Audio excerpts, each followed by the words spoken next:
Okey geng, korang nak cari kereta Continental harga mampu milik? Mari sini, nak pakai Mercedes kan? Ni, 7,900.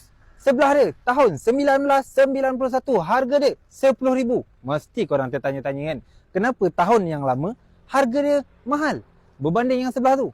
Itulah korang, siapa suruh korang beli kereta ni? Mahal. Sebelah, 79,000 je. Mana korang nak dapat? Next, Panji ada juga Mercedes, 30,000 je geng. Sebelah lagi, 40,000 je geng. Ni, VCF 51. Panji nak belanja sekali dengan nombor plate.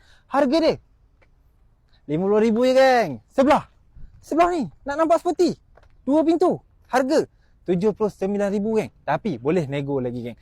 Sebelah ni juga, Allahu Akbar, harga 49 je geng. Mana nak dapat?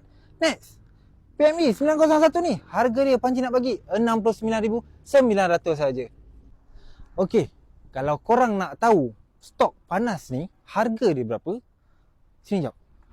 Cantik, body, smart. Korang nak tanya harga dia berapa?